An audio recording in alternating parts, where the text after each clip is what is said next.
Nothing lasts forever.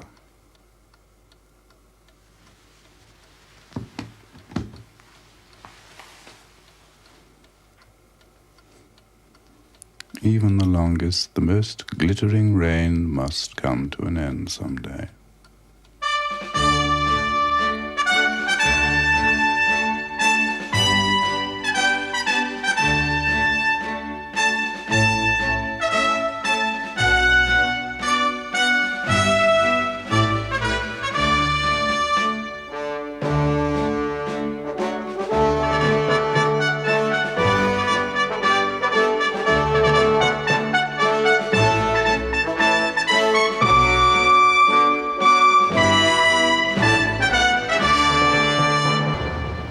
Could replace her.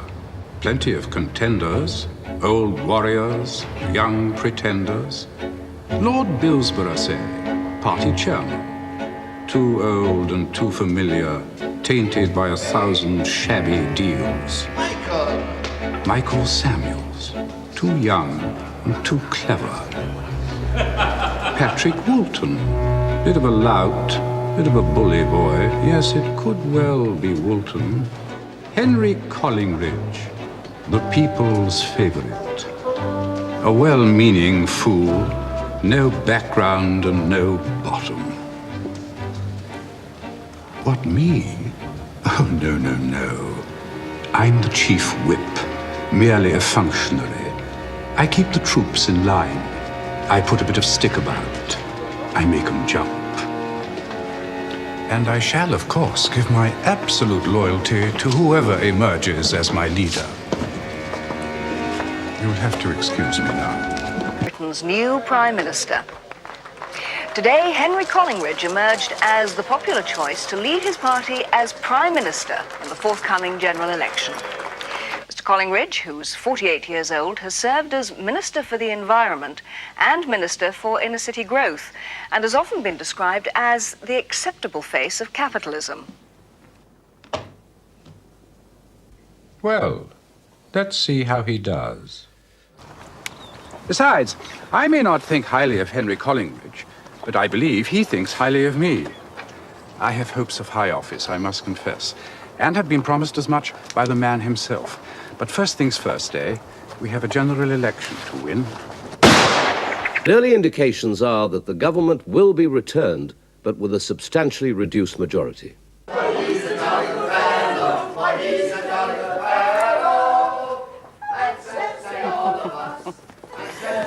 Ghastly people. Our people. What was that frightful woman talking about? She wanted to smack a firm government. She wanted you to smack her bottom. I could see that much from across the room. What is Collingridge going to do for you? I don't know. Perhaps nothing. My God, I've done enough for him. More than he deserves. That woman said she thought I should be Prime Minister. Glamis and Cawdor and King hereafter. I think that you should be Prime Minister. You're twice the man Collingridge is, or ever will be. Well, yes, my wife is very loyal. A politician needs a wife, and other people too, regrettably. A man of state needs helpers, little elves and sprites to do his bidding.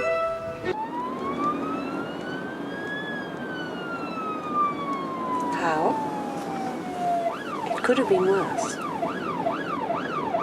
Charles Collingridge. It's all right. I've asked Francis Urquhart to keep an eye on him. Urquhart?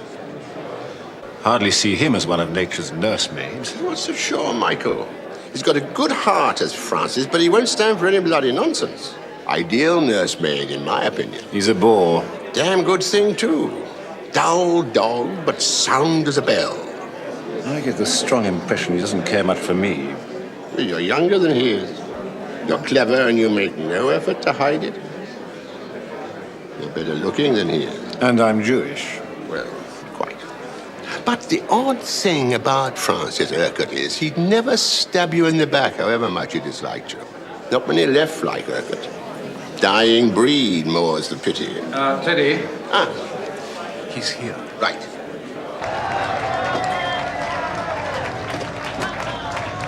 Francis! Welcome back, Prime Minister, if I may say so. Following our conversation last week, I've had one or two thoughts about the new cabinet. I'm sure you have, Francis. I'm sure you have. Good man. Put them down on paper, would you? And come round first thing in the morning. Oh, hello, Charles. I hope you had a little bet on the winning team. You understand, I really Are you can't. here just to advise on the new cabinet, Mr. Urquhart, or is there a job in it for you? I advise the Prime Minister on many matters, as you know, and my advice is confidential. The word is that you're in line for a very senior cabinet position. Is that so? Now, you can't expect me to comment on rumors. Prime Minister? Teddy, didn't realize you'd be here. Pull up a chair, Francis.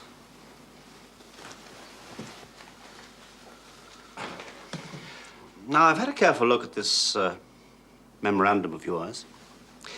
You're proposing a very radical change. I'd like you to tell me why. Well, Just in general terms. all right. We have been in power longer than any party since the war. It's a new kind of challenge. We need to show that we are not stagnating, that we are capable of self-renewal. Your own succession to the leadership, Prime Minister, is a very good example of the sort of thing I mean.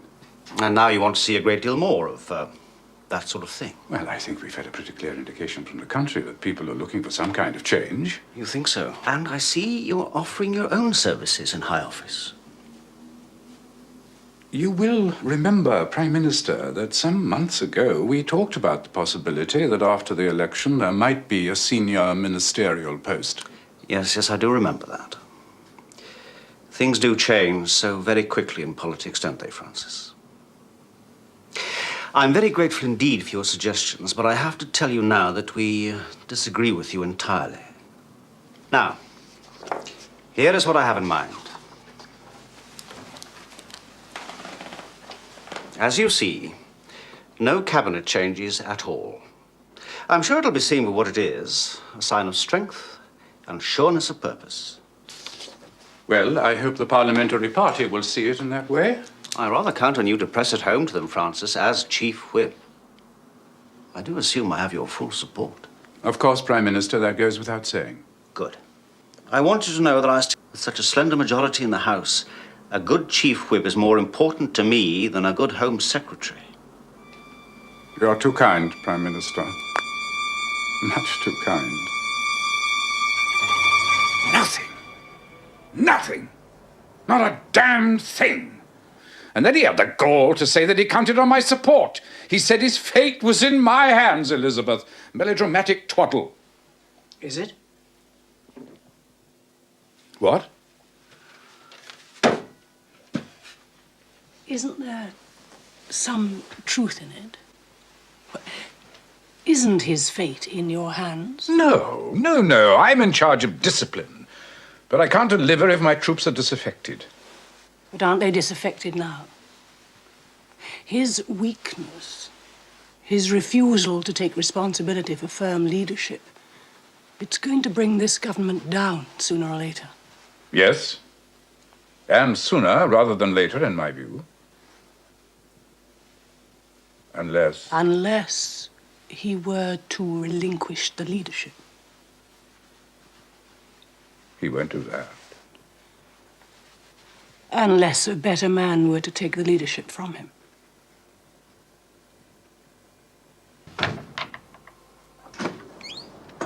Mr. Urquhart, Matty Starr in the Chronicle. I'm sorry to disturb you at home, but I've been trying to contact you all day. I really would appreciate some help in understanding the thinking behind this really surprising announcement that there aren't going to be any cabinet changes. I'm sorry, I don't mean to be rude, but I have no comment to make. Mr. Urquhart, that's a great story, but I don't think you'd like us to run it. I beg your pardon. What story? Late last night, there were telltale signs of deep division in the highest party circles. Francis Urquhart, the Chief Whip, who has been denied promotion once again, refused to comment on or defend the Prime Minister's decision. I know you, don't I? Mr. Urquhart, in my piece tomorrow, I'll faithfully record your public loyalty to the Prime Minister and your defence of his actions. Or in this case, lack of actions. But I want to understand what people are really thinking. I want to know what you really feel. And I think you'd like to talk to me in confidence on lobby terms. And what makes you think that? You didn't have to let me in. You could have phoned Greville Preston and complained about my outrageous harassment and threatened him with this and that, and he'd have listened. Because one thing everyone knows is that threats from Francis Urquhart are not idle threats. Good. And if I were to betray your confidence, you could have me not just sacked, but unemployable within the week. I'm going to confide in you, am I? I hope so. Everyone I talk to says Francis Urquhart could tell you the answer to that one, but he won't. Well, at this stage in my career, I need to understand much more than I need scoop headlines. I need a friend in high places, Mr. Urquhart. And I think you'd like to talk to someone like me. And nobody knows I'm here tonight. And nobody will. There really is a lot of rivalry and dissent within the cabinet, isn't there? Some elements of the party, some elements in the cabinet, are deeply distressed. They don't think the PM has what it takes for a full 5-year term or anywhere near it. They see another leadership crisis looming, and the more ambitious of them want to be well placed when it comes. They're not thinking about the good of the party anymore, much less the good of the country. They're thinking about the next leadership race. And one might say the same about the Prime Minister. That he's thinking about his own survival, not the good of the country. You might say that. I couldn't possibly say that. And if one word of this is linked with my name... I am a lobby correspondent, Mr. Urquhart. Don't worry. It'll be senior members of the party and sources close to the Prime Minister. Good. Very good.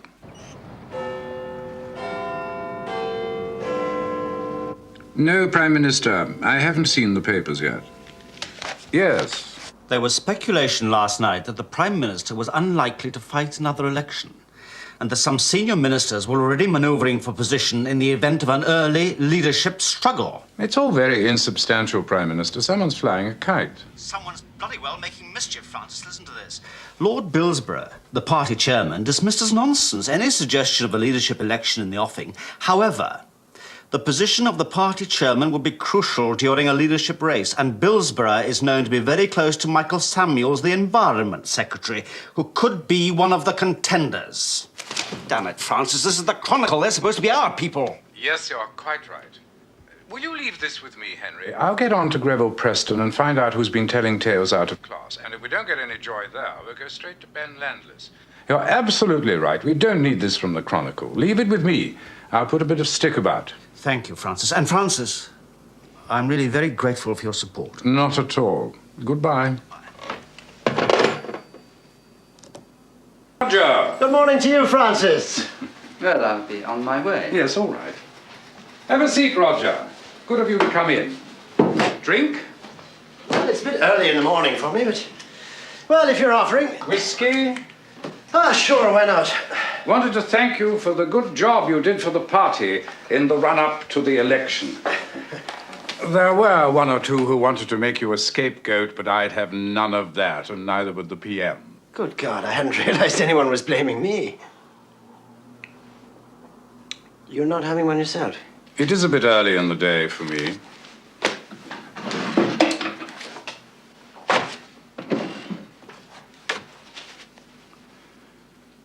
You've been a bit of a bad lad, haven't you, Roger? It's all some... Cocaine's awfully expensive stuff, isn't it? Is it worth it? They say it makes a good man brilliant. If that's so, you must be a genius. Francis, you must believe me. I haven't got a problem. I'm not addicted. I just use it occasionally for recreational purposes and now and then when I have to work late. I understand, Roger. But there are not many who would, are there? And I know this sounds old-fashioned, but isn't it illegal? What are you going to do?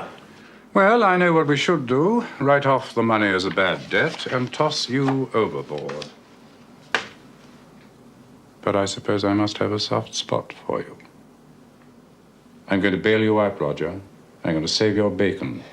And in return, I want your absolute, unquestioning loyalty. Yes. Yes, of course. To me personally, not to the chairman. I need someone I can trust to keep an eye on things and help out in general. Anything, Francis. Anything at all. All right, Roger. Now listen to me very carefully. How do you fancy being the star of Prime Minister's Question Time? Will the Prime Minister explain to the House why he is not going ahead with the promised hospital expansion programme?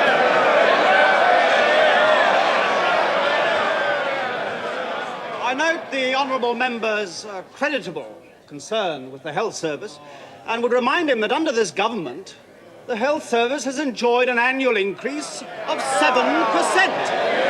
7% in real terms. How in Christ's name that little bastard Kendrick know? The Cabinet didn't hear about it until this morning. That wouldn't have given him time. It must have leaked out of yesterday's Cabinet Committee meeting. Peter Mackenzie was very upset about the cuts. Well, he would be as health minister, but I don't think he would have leaked to an opposition MP. Then who did, Francis? I want him found. I want an example made of the bastard. I think it was someone who wanted to make things difficult for you personally. That's why it was leaked to Kendrick rather than the press. I think we have to face the fact that it may be someone very close to you, Prime Minister. Someone you've always trusted and who now wants to break you. Henry, I've just heard. I came straight over. Later, Teddy. If you'd be so good. I just have to chew over a few things with Francis here. The government will temporarily rescind the cuts. Resign, sir. And it takes a further look at the whole question. Work with interest. So has the Prime Minister, though he's not quite such an admirer. He had a terrible day today. Not unknown for a Prime Minister to change his mind. Though we're not often privileged to see him do it in public, eh? Well, it'll all blow over, I dare say. Will it? 2 major leaks in less than a month. Where are they from? I don't know, my dear.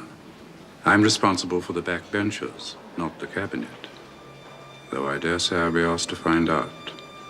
The leaks are coming out of the Cabinet. And the Prime Minister is ordering an investigation into his own closest colleagues. You might think that. I couldn't possibly comment. Thank you. The goddamn works. Nobody wants to get off their butts and make the goddamn thing work. London, Jesus, I'd rather run a business in the Solomon Islands. Thoughts of a newspaper proprietor. You may be right. Oh, God. What you working on? It's the thing about the leaks. Urquhart's leading the witch hunt. I don't know what's the matter with him, Francis. I feel he's not listening. As though he doesn't trust me anymore. He owes it all to you, Teddy. Surely he recognizes that. But I know what you mean. I don't think he trusts any of us anymore. It's very distressing, Francis.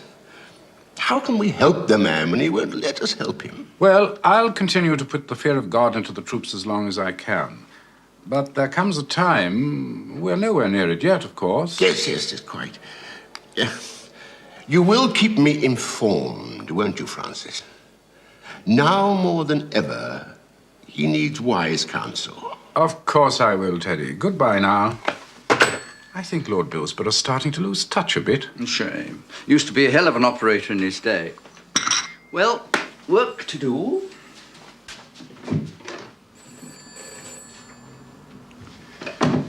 Well, yes, a couple of leaks are all very well, but it takes more than that. A big scandal, perhaps. A political scandal. Or a scandal about something people rarely understand. Sex. Or money.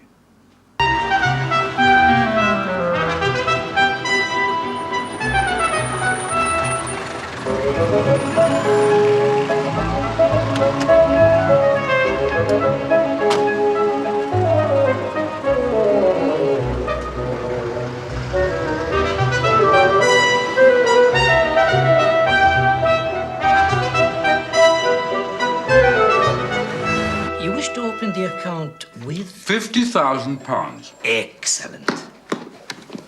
In cash. Excellent. high-interest current account, sir? Well, no. I shan't need to draw on it immediately.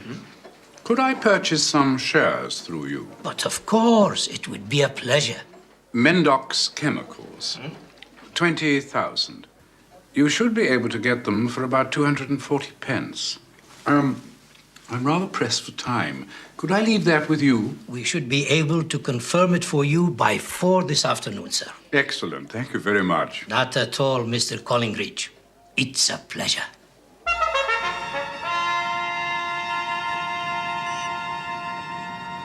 Junior Minister of Health, Mrs. Makepeace. With permission, Mr. Speaker, I'd like to make a statement. The Department of Health, on the advice of the Chief Medical Officer, has today licensed 3 new drugs for general use. There's Cybernox, manufactured by Mendox Chemical Company, with general application in the treatment of rheumatoid arthritis and related diseases. Had a bit of luck with those Mendoc shares, though. Should clear 9 or 10,000 on them. Can you sell those today at anything over 295? And I'll come in tomorrow morning to close the account. Can you send a closing statement to my London address? Charles Collingridge, 216 Praed Street, W2. Thank you very much for all your help. Goodbye. Not working this morning, Francis? Oh, yes, Elizabeth. I am working. I'm working very well, as a matter of fact.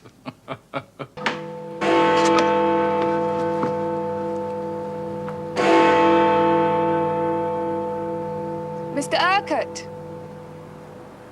Good morning, Mattie. I couldn't believe it when you said roof garden. I had no idea it was here. It's amazing. Surprisingly few people know about it. I like to keep it that way. Good place to get away from the rabble. So, what was it, Mattie? Well, really, I just wanted to thank you for all your help over the last couple of months. You must be glad they're over. Well, we've known easier times. And what makes you think the summer's going to be any better for us? What do you mean? Can I say something in absolute confidence, Mattie? Not even on lobby terms. Yes.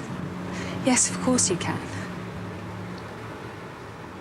I've heard hints that the tabloids are going to mount a personal attack on the PM, a particularly nasty one. They're going to use his brother. His brother? Charles Collingridge. Don't you know him? Well, between the two of us, he's a bit of a liability. Alcohol problem, debts everywhere. And when he's had too much to drink, he's not too sure of his sexual orientation. Well, you see the problem. If the PM disowns his brother, he's a heartless bastard. If he stands by him, he's a security risk and God knows what else. That's how they'll play it. Why are you telling me? Because I think you're a responsible and honorable journalist. Because I trust you. And, well, because I think we're going to need all the friends we can get. There isn't any chance he might be involved in something unsavory with his brother, is there? Oh, no. No, I'm sure there isn't. He's fond of his brother, but he's not a complete fool. You'd have to say that. You'd have to cover up for him, even if you thought there was something. Perhaps. But there isn't, is there? He does seem to need a lot of propping up, Henry Collingridge. Well, that's all part of my job. And it's all worth it, wouldn't you say? Well, since you asked, no.